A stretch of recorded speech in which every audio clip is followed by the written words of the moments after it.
Howdy. As y'all can see from the change in scenery, I did finally get all my computer stuff moved. Well, not all of it, but I've got enough of it plugged in that I can kind of sort of film.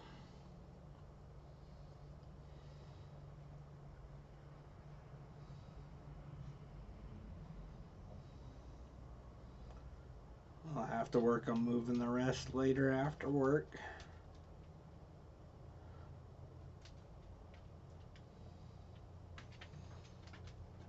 Hello, Abby.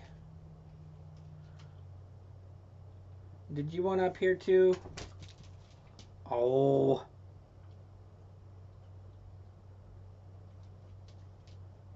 You gotta be so jealous of everything, Ginger.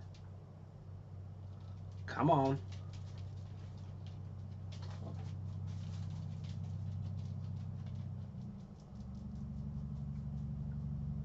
Well, they changed their minds.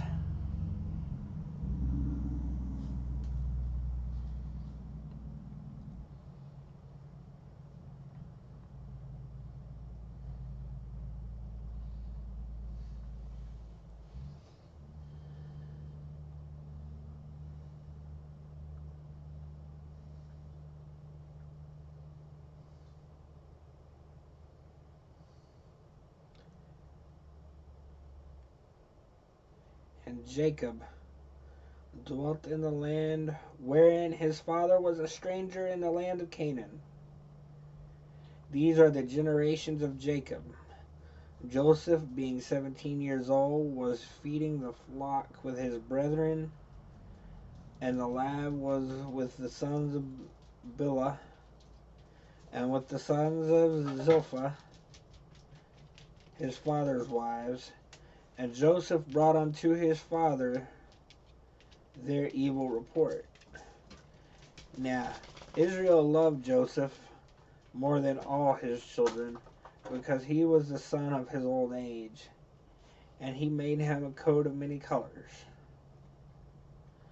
And when his brethren saw that their father loved him more than all his brethren, they hated him, and could not speak peaceably unto him. And Joseph dreamed a dream, and he told it his brethren, and they hated him yet the more. And he said unto them, Hear, I pray you, this dream that I have dreamed. For behold, we were binding sheaves in the field, and lo,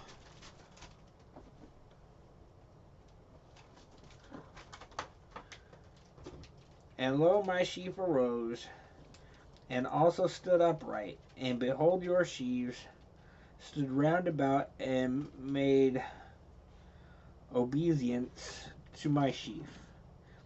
And his brethren said to him, Shalt thou indeed reign over us?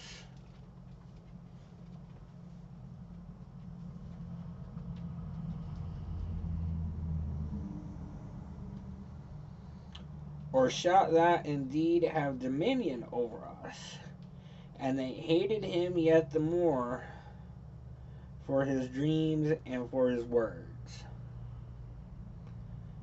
And he dreamed yet another dream, and told it his brethren, and said, Behold, I have dreamed a dream more. And behold, the sun and the moon and the 11 stars made obeisance to me. And he told it to his father and to his brethren. And his father rebuked him and said unto him, What is this dream that thou hast dreamed? Shall I and thy mother and thy brethren indeed come to bow down ourselves to thee, to the earth? And his brethren envied him, but his father observed the saying. And his brethren went to feed their father's flock in Shechem. And Israel said unto Joseph, Do not thy brethren feed the flock in Shechem? Come, and I will send thee to them. And he said to him, Here am I. And he said to him, Go, I pray thee, see whether it be well with thy brethren, and well with the flocks, and bring me word again. So he sent him out of the vale of Hebron, and he came to Shechem. And a certain man found him, and behold, he was wandering in the field. And the man asked him, saying, What seekest thou? And he said, I seek my brethren. Tell me, I pray thee, where they feed their flocks. And the man said, They are departed hence. For I heard them say, Let us go to Dothan.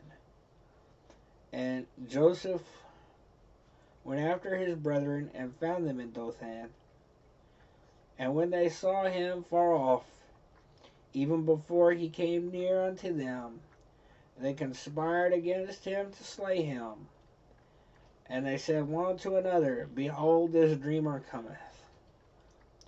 Come now therefore, and let us slay him, and cast him into some pit, and we will say some evil beast hath devoured him. For we shall see what will become of his dreams. And Reuben heard it, and he delivered him out of their hands, and said, Let us not kill him. And Reuben said unto them, Shed no blood, but cast him into this pit that is in the wilderness, and lay no hand upon him, that he might rid him out of their hands, to deliver him to his father again. And it came to pass, when Joseph was come unto his brethren, that they stripped Joseph of his coat of many colors that was on him, and they took him and cast him into a pit, and the pit was empty, there was no water in it. And they sat down to eat bread, and they lifted up their eyes and looked, and behold, a company of Ishmaelites came from Gilead, and her camels bearing spicery and balm and myrrh, going to carry it down to Egypt.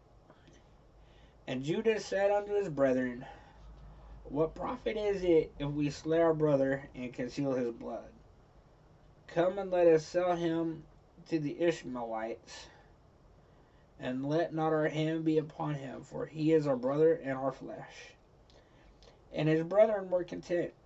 And they passed by Midianites merchantmen, and they drew and lifted up Joseph out of the pit, and sold Joseph to the Ishmaelites for 20 pieces of silver. And they brought Joseph unto Egypt. And Reuben returned into the pit, and behold, Joseph was not in the pit. And he rent his clothes. And he returned unto his brethren, and said, The child is not. And I, whither shall I go? And they took Joseph's coat, and killed a kid of the goats, and dipped the coat in the blood. And they sent the coat of many colors, and they brought it to their father, and said, This we have found. Know not whether it be thy son's coat or not. And he knew it, and said, It is my son's coat. An evil beast hath devoured him. Joseph is without doubt rent in pieces. And Jacob rent his clothes, and put sackcloth upon his loins, and mourned his son for many days. And all the sons and all his daughters rose up to confront him, and he refused to be comforted. And he said, For I will go down unto the grave unto my son mourning. Thus this father wept for him. And the Midianites sent him unto Egypt, and unto Potiphar, an officer of Pharaoh's and captain of the guard. That is the end of Genesis 37. We'll start 38 tomorrow. As you can see, different backgrounds, so I did get my computer stuff moved. Don't remember if I mentioned that or not. Hopefully it hasn't hurt the sound any. Because I don't know if I quite got things hooked back up right. But we shall see. Anyway, thank y'all for watching.